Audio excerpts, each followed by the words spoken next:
भगवान श्री कृष्ण ने बताया है कि कलयुग का अंत कब और कैसे होगा। क्या आपको लगता है कि आज के समय में यह सत्य हो रहा है? भगवान श्री कृष्ण ने बताया है कि कलयुग का अंत कैसे होगा।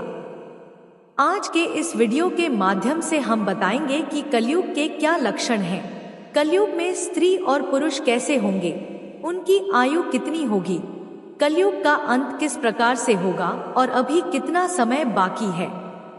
इससे पहले 3 युग बीत चुके हैं, सतयुग, त्रेता युग और द्वापर युग। इन तीनों युगों का जिक्र हमारे धार्मिक ग्रंथों में मिलता है और वह भी पूरी काल गणना के साथ। तो क्या कलयुग के लिए भी ऐसी कोई काल गणना है? क्या कोई ऐसा समय है जिसके बाद कलयुग का अंत होगा? इस सवाल पर हमारे वैदिक ग्रंथों में कल्कि अवतार की भविष्यवाणी मिलती है। कल्कि यानी भगवान विष्णु का 10वां अवतार। क्या इसी 10वें अवतार भगवान कल्कि के साथ कलयुग का अंत होगा? इसके संकेतों को समझते हैं। तो चलिए बिना समय गवाए जानते। महाभारत के युद्ध की समाप्ति के पश्चात जब धर्मराज युधिष्ठिर हस्तिनापुर के सिंहासन पर आसीन हुए तो उनके मन में सृष्टि के भविष्य को लेकर अनेक चिंताएं उठने लगी। द्वापर युग अब समाप्त होने की कगार पर था और कलयुग के आगमन के संकेत मिलने लगे थे। नकुल यह सोचकर व्याकुल हो उठे कि कलयुग में मानव जीवन का क्या होगा और धर्म की क्या स्थिति रहेगी। अपने मन की इस चिंता का समाधान पाने के लिए उन्होंने अपने चारों भाइयों नकुल, अर्जुन, भीम और सहदेव के साथ भगवान श्री कृष्ण के पास जाने का निश्चय किया। इस प्रकार विचार करके सभी पांडव द्वारिका की ओर प्रस्थान करने लगे। वे पवित्र नगरी द्वारिका में पहुंचे, जहां भगवान श्री कृष्ण ने उनका स्वागत किया। भगवान श्री कृष्ण के पास पहुंचते ही भीम ने उनके चरणों में प्रणाम किया और कहा, हे केशव, आपको बारंबार नमस्कार है। भगवान श्री कृष्ण ने मुस्कुराते हुए कहते हैं, हे महाराज युधिष्ठिर, द्वारिका नगरी में आपका स्वागत है। कहिए, मैं आपकी किस प्रकार से सहायता कर सकता हूँ? युधिष्ठिर ने विनम्रता पूर्वक कहा, हे प्रभु, आप तो सब कुछ जानते, आपसे भला कोई बात छिपी हो। द्वापर युग अब समाप्त होने वाला है और कलयुग के संकेत स्पष्ट रूप से दिखने लगे हैं। मैं यह जानना चाहता हूँ कि कलयुग में मानव का स्वभाव और आचरण कैसा होगा। वह किस प्रकार के कर्म करेगा और मोक्ष प्राप्ति के लिए उसे कौन से प्रयास करने होंगे? भगवान श्री कृष्ण ने मुस्कान के साथ उत्तर दिया, हे धर्मराज, आपकी जिज्ञासा उचित है। कलयुग के प्रभावों को समझना अत्यंत महत्वपूर्ण है, लेकिन इसका उत्तर मैं आपको सीधे नहीं दे सकता। इसके लिए आपको और आपके भाइयों को कुछ विशेष अनुभव प्राप्त करने होंगे। युधिष्ठिर ने उत्सुकता पूर्वक पूछा, हे माधव, आप जिस प्रकार की परीक्षा की बात कर रहे हैं, उसके लिए हम क्या करें? हमें क्या अनुभव प्राप्त करना होगा? भगवान श्री कृष्ण ने कहा, हे महाराज, आपको और आपके चारों भाइयों को अलग अलग दिशाओं में स्थित घने और भयानक वनों में जाकर कुल विचित्र और अद्भुत चीजें देखनी होंगी। जब आप वहां कुछ असामान्य घटनाओं का अनुभव करेंगे तो उन्हें वापस आकर मुझसे साझा करें। तभी मैं आपको कलयुग के प्रभावों के बारे में विस्तार से बता पाऊंगा। युधिष्ठिर ने कहा, जैसी आपकी आज्ञा केशव। आप जिस स्थान की ओर इशारा करेंगे, हम वहां जाने के लिए तैयार हैं। भगवान श्री कृष्ण ने कहा, हे महाराज, आप और आपके चारों भाई अब अलग अलग दिशाओं में जाइए। सभी दिशाओं में भयानक वन स्थित है। आप उन जंगलों में जाकर देखो। यदि आपको कोई विचित्र चीज दिखाई दे तो आप वापस आकर बता देना। मैं उससे आपको आने वाले कलयुग का रहस्य बताऊंगा। फिर युधिष्ठिर और उनके भाइयों ने भगवान श्री कृष्ण की आज्ञा का पालन करते हुए वन की ओर चलने का निर्णय लिया। पांडव अपने रथों से उतरे और पैदल ही वन की ओर चल पड़े। वन की यात्रा कठिन थी, लेकिन वे अपने मन में जिज्ञासा और ईश्वर की आज्ञा का पालन करने के उद्देश्य से चल रहे थे। वन का वातावरण शांति और रहस्यमय से भरा हुआ था। पांडव एक एक करके अलग अलग दिशाओं में जाने लगे ताकि वे अधिक से अधिक अद्भुत घटनाओं का अनुभव कर सकें। सबसे पहले युधिष्ठिर को एक घने और रहस्यमय वन में एक विचित्र दृश्य दिखाई दिया। उन्होंने देखा कि एक विशालकाय हाथी के 2 सूंड हैं। वह हाथी अपने दोनों सूंड से वन के पेड़ों को उखाड़ रहा था, मानो उसकी शक्ति अद्वितीय हो। यह दृश्य देखकर युधिष्ठिर आश्चर्यचकित हो गए और सोचने लगे कि यह अद्भुत घटना क्या संकेत दे रही है। उन्होंने उस हाथी को ध्यान से देखा और उसके अद्वितीय रूप को समझने का प्रयास किया। इसके बाद अर्जुन ने भी एक अद्भुत घटना का साक्षात्कार किया। अर्जुन एक सुंदर और साक्षात्कार शांत वन में पहुंचे, जहां पक्षियों की चहचहाहट सुनाई दे रही थी। वहां उन्होंने देखा कि एक विशाल पक्षी के पंखों पर वेदों की रचनाएं और वह मृत जीवों का मांस खा रहा है। अर्जुन ने इस दृश्य को ध्यान से देखा और इसे समझने का प्रयास किया। फिर भीम, जो बड़े बलवान और हष्टपुष्ट थे, ने भी एक अनोखी घटना देखी। अर्जुन एक हरे भरे चारागाह में पहुंचे, जहां गायों का एक झुंड चर रहा था। वहां उन्होंने देखा कि एक गाय ने बछड़े को जन्म दिया और वह गाय अपने बछड़े को इतनी जोर से चाटने लगी कि वह बछड़ा लहूलुहान हो गया। भीम यह दृश्य देखा और सोचने लगे, यह कैसी विचित्र ममता है जो बच्चे को घायल कर रही है। और भगवान श्री कृष्ण के पास पहुंचे। वे सभी अपने अपने अनुभवों को साझा करने के लिए उत्सुक थे।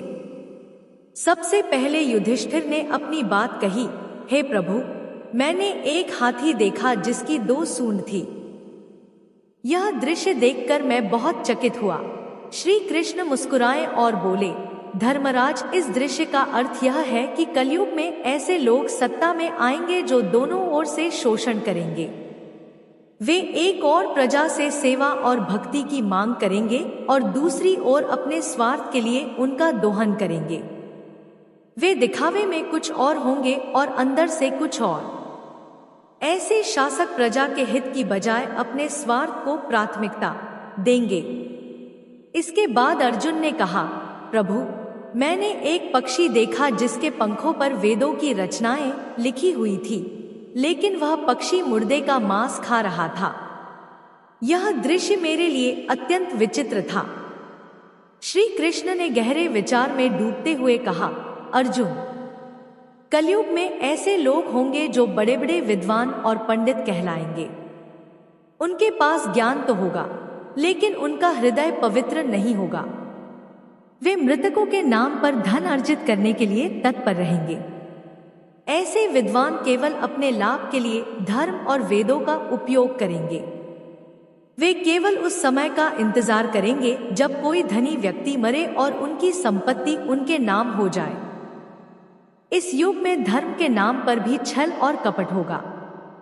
फिर भी भीम ने अपनी बात कही, प्रभु, मैंने देखा कि एक गाय अपने बछड़े को इतनी जोर से चाट रही थी कि वह लहूलुहान हो गया। दृश्य मेरे लिए बड़ा ही विचित्र था। श्री कृष्ण ने गंभीरता से उत्तर दिया, भीम, कलयुग में माता पिता अपने बच्चों के प्रति इतनी ममता और मोह दिखाएंगे कि वे उनके विकास का मार्ग ही बाधित कर देंगे। अत्यधिक न्याय और सुरक्षा के कारण बच्चे आत्मनिर्भर नहीं बन पाएंगे और वे जीवन में आगे बढ़ने के बजाय मोहमाया के जाल में फंस कर रह जाएंगे। माता पिता की ममता उनके बच्चों के लिए ही बाधा बन जाएगी और बच्चे आत्मनिर्भर बनने के बजाय कमजोर हो जाएंगे। अब नकुल ने अपनी बारी ली और कहा, हे प्रभु, मैंने 7 कुओं का अद्भुत दृश्य देखा। 6 कुओं में पानी भरा हुआ था, लेकिन बीच वाला कुआं, जो सबसे गहरा था, वह पूरी तरह से सूखा था। यह दृश्य मुझे बहुत विचित्र लगा। श्री कृष्ण ने धीरे धीरे उत्तर दिया, सहदेव, कलयुग में ऐसे लोग होंगे जो दिखावे में बड़े धनवान और संपन्न होंगे। वे बड़े बड़े उत्सवों और आयोजनों में अपार धन खर्च करेंगे। लेकिन अपने पड़ोस में भूखे और प्यासे लोगों की ओर देखने की भी जरूरत नहीं समझेंगे। वे केवल अपने स्वार्थ और आनंद के लिए धन का उपयोग करेंगे और दूसरों की पीड़ा की उन्हें कोई परवाह नहीं होगी। यह युग स्वार्थ और अनदेखी का होगा, जहां धन का असली उपयोग नहीं हो पाएगा। अंत में सहदेव ने अपनी बात कही, प्रभु, मैंने देखा कि एक विशालकाय शिला पहाड़ से लुढ़क कर नीचे आ रही थी। वह अपने रास्ते में आने वाले बड़े बड़े वृक्षों को उखाड़कर फेंक रही थी, लेकिन एक छोटे से पौधे के पास पहुंचते ही वह शिला स्थिर हो गई। यह दृश्य मेरे लिए अत्यंत आश्चर्यजनक था। श्री कृष्ण ने गंभीर स्वर में उत्तर दिया, नकुल, कलयुग में मनुष्य का पतन बड़े बड़े धन और संपत्तियों के कारण नहीं रुकेगा। उसका जीवन केवल भौतिक सुख सुविधाओं से, भौतिक सुख से उखड़ जाएगा। लेकिन अगर मनुष्य अपने हृदय में भगवान का नाम और सच्ची भक्ति धारण कर लेता है तो वह पतन के मार्ग से बच सकता है।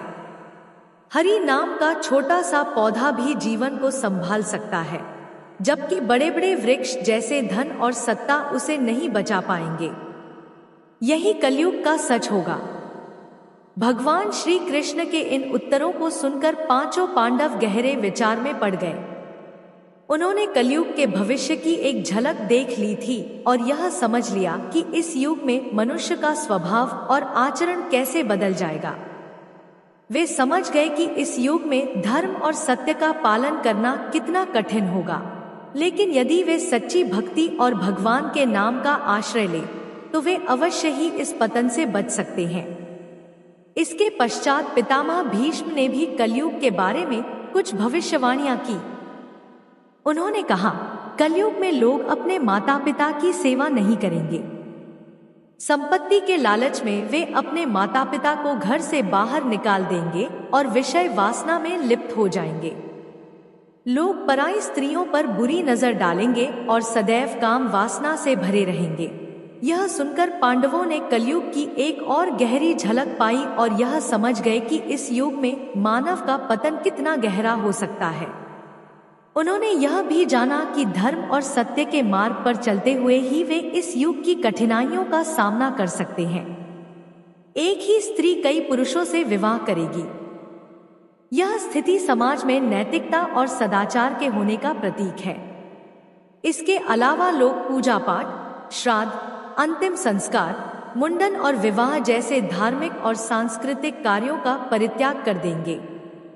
जल के अभाव के कारण लोग स्नान भी नहीं करेंगे और अशुद्ध ही रहेंगे और तने हुए होंगे, जो उनके भौतिकता के प्रति आकर्षण और आध्यात्मिकता से दूर होने का संकेत है। तीसरा संकेत अल्पवृष्टि है। श्री कृष्ण ने चौथे संकेत के रूप में कहा कि कलयुग के अंत समय में अल्पवृष्टि होगी, अर्थात बहुत ही कम बारिश होगी। खेतों में अनाज नहीं उगेगा और धान्य का आकार बहुत छोटा हो जाएगा। फलों में रस भी उत्पन्न नहीं होगा। मनुष्य भूख और प्यास के कारण तड़प कर मरने लगेंगे। इस स्थिति में मनुष्य को केवल बकरियों का दूध ही प्राप्त होगा। यह संकेत समाज में प्राकृतिक संसाधनों की कमी और जीवन की कठिनाइयों को दर्शाता है।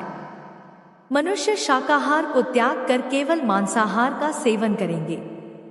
इस युग का भोजन तामसिक और रोग उत्पन्न करने वाला होगा, जिससे लोग जल्दी ही बूढ़े होकर मृत्यु को प्राप्त हो जाएंगे। कलयुगी मनुष्य गाय की पूजा करना बंद कर देंगे और गायों को केवल दूध और मांस के लिए पाला जाएगा।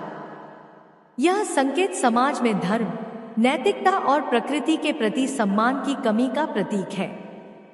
चौथा संकेत वृक्षों का फलहीन होना है। भगवान श्री कृष्ण ने तीसरा संकेत बताया कि कलयुग के अंत समय में वृक्षों में फल आना बंद हो जाएगा। सभी वृक्ष फल रहित हो जाएंगे और सृष्टि में हर तरफ केवल शमी के वृक्ष हो दिखाई देंगे। पांचवा संकेत है सूर्य और प्रलय। अंत में भगवान श्री कृष्ण ने सबसे भयानक संकेत का वर्णन किया। उन्होंने कहा, जब कलयुग का अंत निकट होगा तब भगवान विष्णु सूर्य की किरणों में विराजमान होकर पृथ्वी का संपूर्ण जल सोख लेंगे। आकाश में चारों तरफ 7 सूर्य दिखाई देंगे। इन सभी सूर्य के प्रभाव से संपूर्ण सृष्टि जलकर खाक हो जाएगी। तत्पश्चात रुद्र रूपी भगवान विष्णु संपूर्ण संसार को दग्ध करके अपने श्वास से मेघों को उत्पन्न करेंगे। यह मेघ भयंकर गर्जना करते हुए अगले 100 वर्षों तक आकाश से जल की वर्षा करेंगे, जिससे सृष्टि की वह भयंकर अग्नि शांत हो जाएगी। अग्नि शांत होने पर यह मेघ संपूर्ण जगत को जल में डुबो देंगे, जिससे संपूर्ण सृष्टि का अंत हो जाएगा। श्री कृष्ण ने गरुड़ जी से कहा, यह दृश्य इतना विनाशकारी और भयावह होगा कि समस्त संसार जलकर राख हो जाएगा। संपूर्ण जगत का ध्वंस होगा, लेकिन यह केवल एक अंत नहीं है, बल्कि एक नई शुरुआत का संकेत भी है। जब सृष्टि अपने विनाश को प्राप्त कर लेगी, तब धरती दान कर दी, जबकि राक्षस राज रावण ने सीता का अपहरण करने के बाद उन्हें छुआ तक नहीं। द्वापर युग में आधे मनुष्य पापी और आधे पुण्यात्मा थे। जितने पाप होते थे, उतने ही पुण्य भी हो जाते थे। इसी युग में महाभारत का युद्ध हुआ था। यह युद्ध धर्म का युद्ध था। भगवान श्री कृष्ण ने धर्म की रक्षा की थी। अब कलिकाल यानी कि कलयुग आया, जिसमें धर्म का कोई नाम और निशान नहीं है। धर्म अब पंगु बन गया है। इस युग में मनुष्य पाप अधिक करता है और पुण्य ना के बराबर है। वर्तमान में देखा जा रहा है कि पुण्य कहीं बचा ही नहीं है। अब तो चारों तरफ पाप ही पाप नजर आता है। कोई इंसान थोड़ा बहुत दान पुण्य करता है तो वह उसका भी प्रचार इस तरह से करता है जैसे कि उसने बहुत बड़ा एहसान किया हो। इस युग में यज्ञों की पूजा नहीं, बल्कि अपमान किया जाएगा। इस युग में इतनी बीमारियां आएंगी जिनका कोई इलाज संभव नहीं होगा। कलयुग का कालखंड सबसे छोटा माना गया है और यह भी माना जाता है कि कलयुग में भगवान विष्णु का 10वां अवतार होगा, जिसका नाम होगा कल्कि।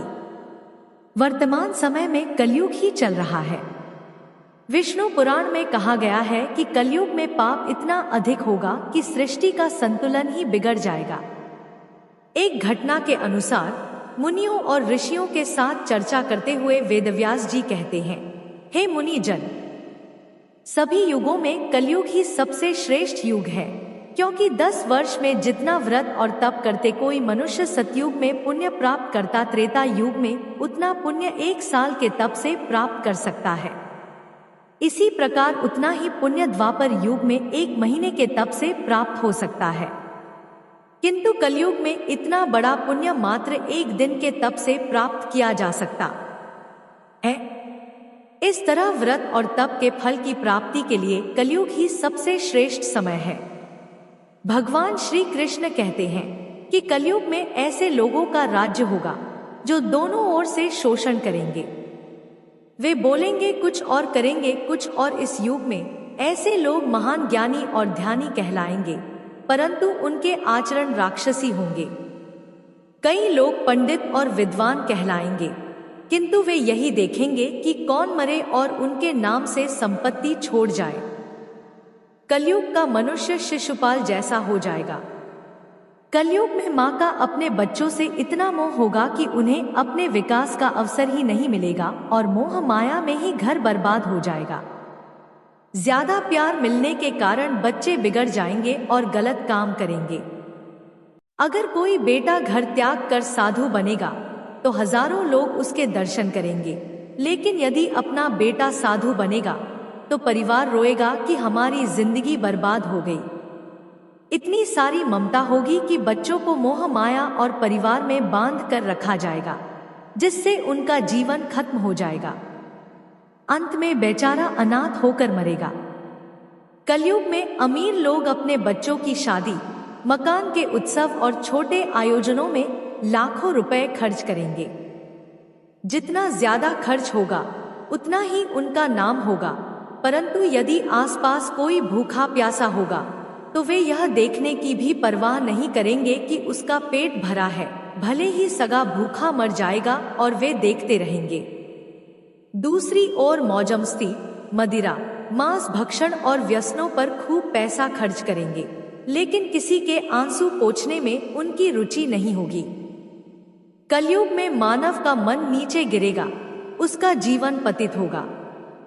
यह पतित जीवन न धन की शिला से रुकेगा, न सत्ता के वृक्षों से, किंतु हरि नाम के एक छोटे से पौधे से, हरि कीर्तन के एक छोटे से पौधे से मनुष्य जीव का पतन रुक जाएगा।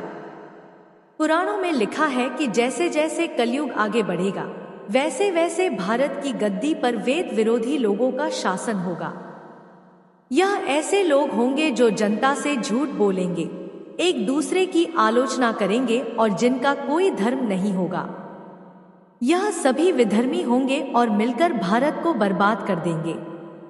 अंततः भारत को अराजक भूमि बना देंगे। जैसे जैसे कलयुग आगे बढ़ेगा, ब्राह्मण गण संस्कार शून्य हो जाएंगे, राजा लोग भी शूद्र तुल्य हो जाएंगे। अपनी तुच्छ बुद्धि को शाश्वत समझकर कुछ मूर्ख लोग ईश्वर और धर्म ग्रंथों की प्रामाणिकता पर प्रश्न उठाने का दुस्साहस करेंगे। वे पुराणों का अपमान करेंगे। इसका अर्थ होगा कि उनके पाप प्रबल हो चुके हैं। जब सभी वेदों को त्याग दिया जाएगा, संस्कार शून्यता फैलेगी, लोग छोटी छोटी बातों पर क्रोधित होकर आग बबूला हो जाएंगे। दुष्ट लोग स्त्रियों, बच्चों, गांवों और ब्राह्मण को मारने में भी संकोच नहीं करेंगे। दूसरों की स्त्रियों और धन को हथियाने में ये लोग सदा तत्पर रहेंगे। ब्रह्मा जी ने नारद से कहा, भयंकर कलयुग में मनुष्य का आचरण दुष्ट हो जाएगा। योगी भी दुष्ट चित्त वाले होंगे। संसार में परस्पर विरोध फैलेगा। ब्राह्मण, क्षत्रिय और वैश्य दुष्ट कर्मों में लिप्त हो जाएंगे। राजाओं में चरित्रहीनता विशेष रूप से देखी जाएगी। देश और गांव गांव में कष्ट फैल जाएगा। संत जन दुखी रहेंगे। अपने धर्म को त्याग कर लोग दूसरे धर्मों का आश्रय लेंगे। देवताओं का देवत्व नष्ट हो जाएगा और उनका आशीर्वाद भी प्राप्त नहीं होगा। मनुष्यों की बुद्धि धर्म से विपरीत हो जाएगी और पृथ्वी पर पाप और झूठ का राज्य होगा। वेदों का पालन कोई नहीं करेगा। विवाह को धर्म नहीं माना जाएगा। शिष्य गुरु के अधीन नहीं रहेंगे। पुत्र भी अपने धर्म का पालन नहीं करेंगे। जो बलवान होगा वही सबका स्वामी होगा। सभी लोग कन्याओं को बेचकर अपना निर्वाह करेंगे। कलयुग में अमीर जो भी कहेगा वही शास्त्र माना जाएगा। कम धन होने पर भी मनुष्यों में घमंड होगा। स्त्रियां अपने केशों पर ही रूपवती होने का गर्व करेंगी। कलयुग में स्त्रियां धनहीन पतियों को त्याग देंगी। उस समय धनवान पुरुष ही स्त्रियों का स्वामी होगा। जो अधिक देगा उसे ही लोग अपना स्वामी मानेंगे। उस समय लोग केवल प्रभुता के कारण संबंध रखेंगे। सारा धन घर बनाने में ही समाप्त हो जाएगा। पुण्य के काम नहीं होंगे। बुद्धि केवल धन के संग्रह में लगी रहेगी। सारा धन उपभोग में ही समाप्त हो जाएगा। स्त्रियां अपनी इच्छा अनुसार आचरण करेंगी और भोग विलास में ही लिप्त रहेंगी। अन्याय से धन कमाने वाले पुरुषों में उनकी आसक्ति होगी। कलयुग में सभी लोग समानता का दावा करेंगे, लेकिन एक दूसरे से जलेंगे और नफरत करेंगे। प्रजा पानी और सूखे के भय से व्याकुल रहेगी। उनके नेत्र आकाश की ओर लगे रहेंगे। वर्षा न होने के कारण मनुष्य तपस्वियों की भांति फल, फूल और पत्ते खाकर अपना जीवन यापन करेंगे। कलयुग में देव पूजा, अतिथि सत्कार, श्राद्ध और तर्पण की क्रियाएं समाप्त हो जाएंगी। स्त्रियां लोभी, नाटी, अधिक खाने वाली और मंद भाग्य वाली होंगी।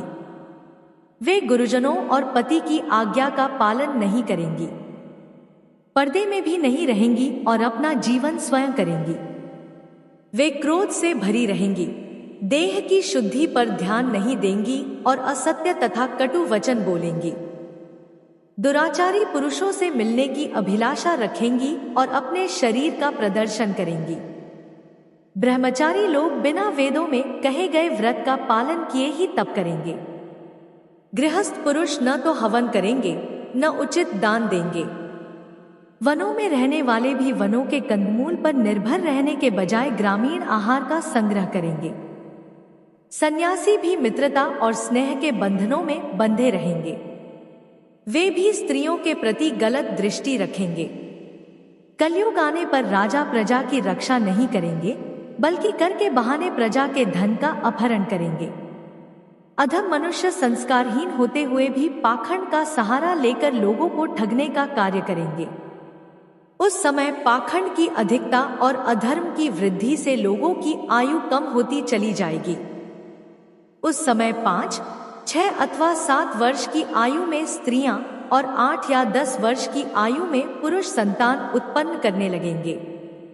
गौर करें, कलयुग आने पर मनुष्यों की उम्र बहुत कम रह जाएगी। युवावस्था समाप्त हो जाएगी। कली के प्रभाव से प्राणियों के शरीर छोटे, क्षीण और रोगग्रस्त हो जाएंगे।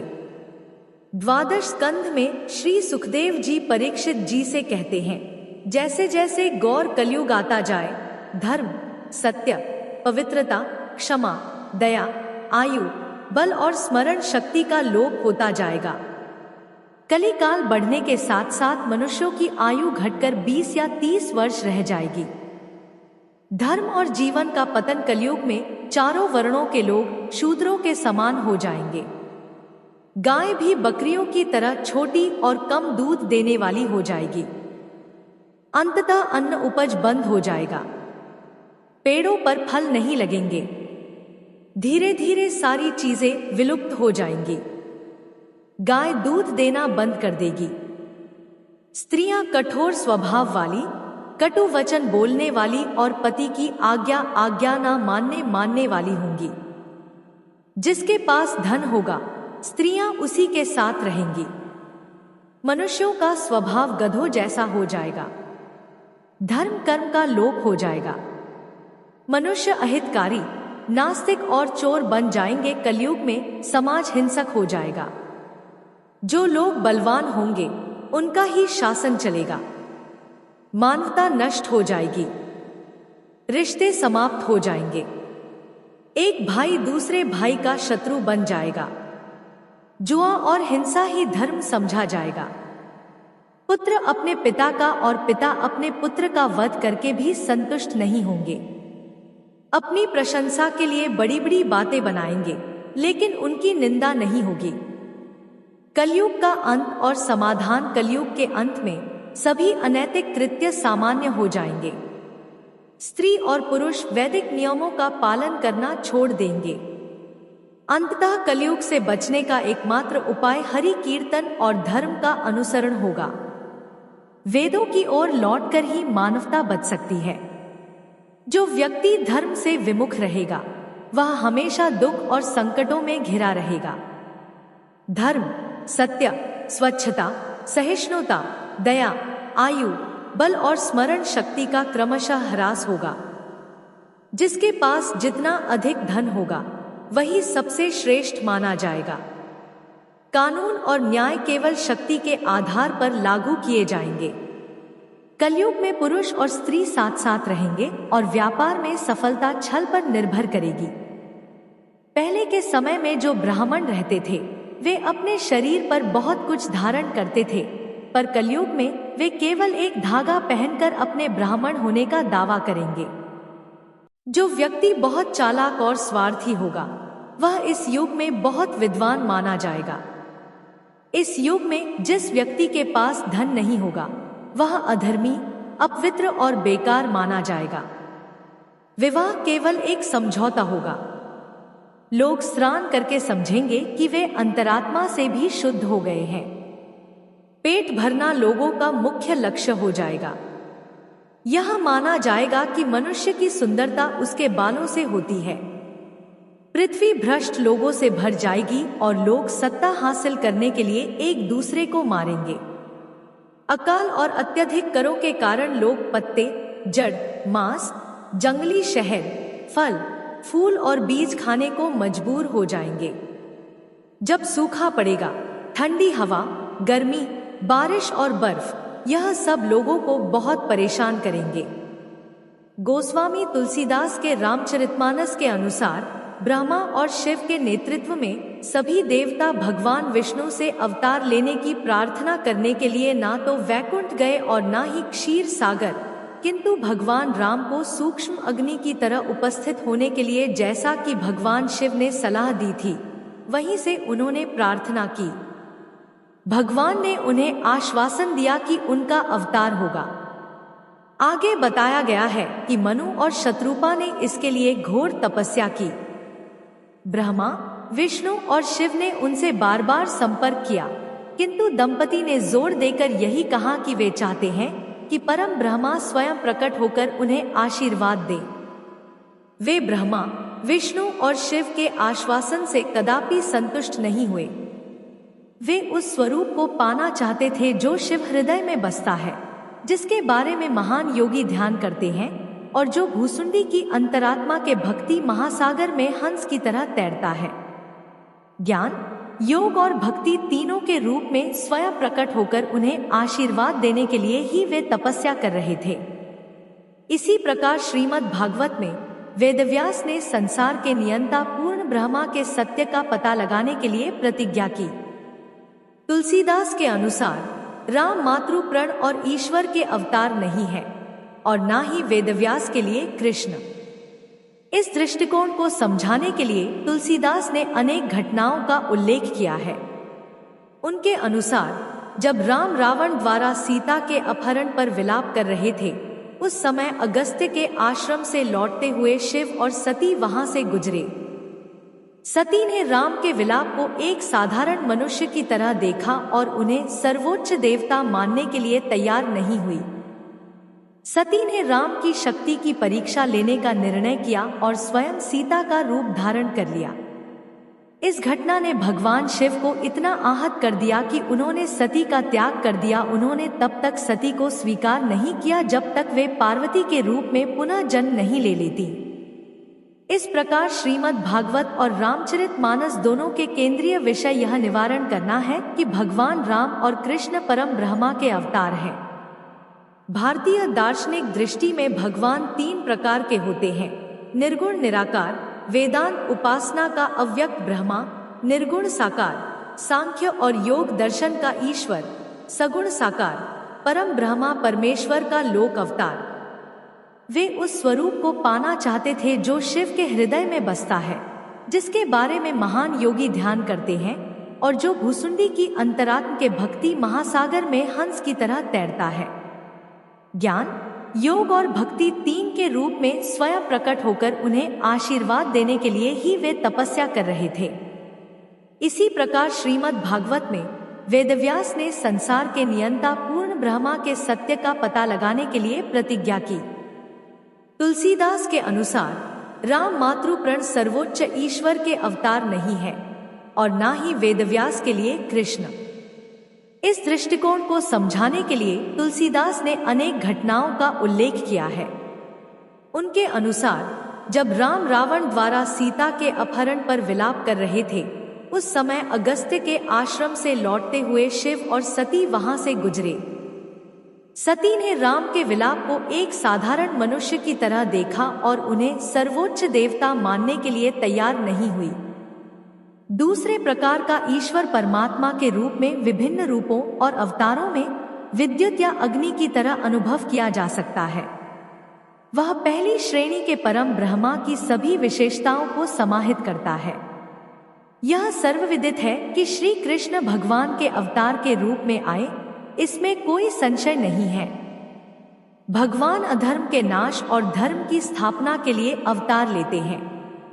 महाभारत के अनेक प्रसंग इसके प्रमाण हैं। कौरव पांडवों के साथ बचपन से दुर्व्यवहार करते थे।